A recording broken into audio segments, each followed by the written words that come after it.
Tu as certainement déjà entendu parler du décès du streamer le plus connu de France sur Kik, Jean Pormanov. Et derrière ce décès se cache une grosse révélation qui peut radicalement transformer ta vie. Et c'est tout ce qu'on va voir dans cette vidéo. Salut les gars, j'espère que vous allez bien. Avant d'aller plus loin, n'hésitez pas à vous abonner. Ça fait plaisir et ça donne toujours de la force. Bon les gars, c'était pas prévu, mais c'est quand même important de parler du décès du streamer le plus connu, Jean Pormanov. Tu les vois, ces deux cloches là? Regarde-les bien, elles sont tout en haut du clocher.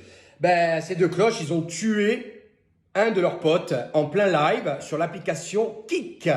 K-I-C-K. Tu connais Kik? Et oui, même pas que tu connaisses. De toutes les applications diaboliques qui existent, celle-là, c'est la pire, je te le dis. C'est des mecs qui font n'importe quoi, ils se filment 24 heures sur 24, et tu as des couillons entre 10 et 15 ans qui envoient des sous. Trop bien, voilà. Hein, pendant leur live, ils étaient en train d'harceler physiquement et mentalement. Voilà, c'est du harcèlement pur et simple à 100%.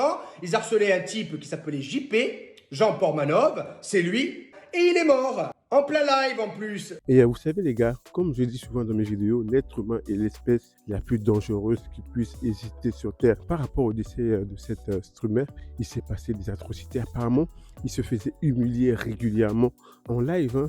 Et ce qui est choquant dans tout ça, c'est que vous avez des gens qui regardent une personne. La plupart des gens savaient très très bien que c'était une personne qui souffrait psychologiquement, qui suivait des traitements. Mais malgré ça, ces gens-là voyaient que c'est une personne qui était maltraitée. Les gens prenaient plaisir à le regarder souffrir, à le regarder se faire humilier. C'est vraiment ça l'atrocité de l'être humain. C'est grave les gars, l'air grave de voir à quel point l'être humain peut être atroce. Soi-disant des abonnés, vous suivez une personne, vous êtes abonné à une personne que vous êtes censé apprécier, vous prenez plaisir à le regarder souffrir. Vous le voyez se fait humilier. On voit des vidéos où vraiment ces deux streamers avec qui il collaborait, qui l'humiliaient en public.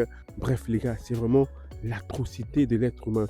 L'être humain, vraiment, quand il s'agit de la notoriété, quand il s'agit de l'argent, de l'appât du gain, pour ses intérêts, l'être humain est capable de faire des atrocités. Mon ami, quand tu vois quelque chose de pas bien, qui n'est pas en harmonie avec tes valeurs, qui n'est pas en harmonie avec toi-même, il ne faut pas avoir peur de le dénoncer, il ne faut pas avoir peur en tout cas de parler. Comme là, on voit parmi ses abonnés, il y avait forcément des gens qui voyaient que ce n'était pas normal ce qui se passait dans ce live, qui voyaient que c'était des atrocités. L'une des choses, tout simplement, pour pouvoir te dire, est-ce que ce qu'on fait subir à une personne, est-ce que c'est quelque chose de bien ou pas? Tu peux te poser la question si c'était un membre de ta famille qui faisait ces choses-là, que subissait cet streamer. Est-ce que toi, tu accepterais cela? C'est l'une des questions que tu peux te poser, mais malgré ça, les gens regardaient, voyaient très très bien. Personne ne l'a aidé, cet streamer qui était pourtant en détresse. Et apparemment, il a passé plusieurs jours, plus de 10 jours en direct, il ne dormait pas. Bref, c'est vraiment affreux ce qu'a subi cet homme qui est parti très jeune, 46 ans. Et ça révèle encore une fois de plus l'atrocité, la méchanceté de l'être humain. Ça révèle une fois de plus à ce que l'être humain est capable de faire pour ses intérêts, pour son image, pour l'argent. Comment quelqu'un se faisait filmer en live, en direct, pendant plus de 10 jours, il ne dormait pas. Les gens le regardaient en train de souffrir. Malgré cela, personne ne venait à son secours. Et là, en fait, ça révèle encore une fois de plus l'atrocité. Vous savez, il ne suffit pas simplement d'être celui qui fait le mal à une personne pour être celui en tout cas qui est le méchant. En fait, pour être méchant, quand tu vois que ce qu'une personne fait n'est pas bien, le fait simplement de ne pas agir, le fait simplement de ne pas aider la personne, fait de toi un complice. En fait, il n'y a pas de différence entre toi et celui qui fait le mal. Si tu n'agis pas, si tu n'aides pas la personne qui est en danger, beaucoup de gens aujourd'hui se rendent compte, en fait, ils sont aussi méchants que les gens qui font du mal. Tu vois quelqu'un qui souffre, quelqu'un qui est en galère, au lieu de l'aider, tu vas le laisser souffrir, mais ça fait de toi quelqu'un de méchant. En fait, le fait simplement de ne pas agir face aux atrocités, face aux méchancetés des gens, fait de toi une personne qui est mauvaise.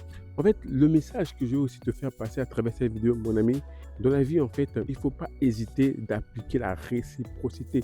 Il y a des gens dans la vie, ils ne comprennent qu'un message. En fait, c'est la violence. Une personne qui a souvent tendance à te faire du mal, mon ami, il faut réprimander cette personne. Il faut parler le même langage que lui. Quelqu'un qui est là à te mépriser, à te faire du mal, à te faire, en tout cas, à chercher à t'humilier, à te dominer, mon ami, il faut parler le même langage que lui. Voilà pourquoi moi, aujourd'hui, quand je vois une personne qui essaie de me dominer, de m'intimider, qui essaie vraiment, je ne sais pas, de m'imposer une vision qui n'est pas la mienne, mon ami, je le réprimande tout de suite, peu importe ton âge, peu importe ton statut. C'est la seule manière, mon ami, de t'imposer dans ce monde de violence, dans ce monde où les gens n'ont aucune limite, n'ont aucune dignité.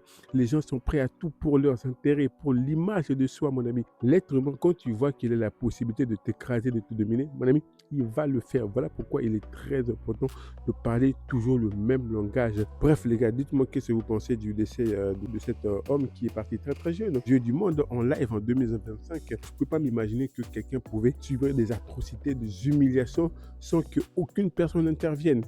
Bref, donnez-moi votre avis en commentaire et moi je vous dis à la prochaine vidéo. Ciao, ciao.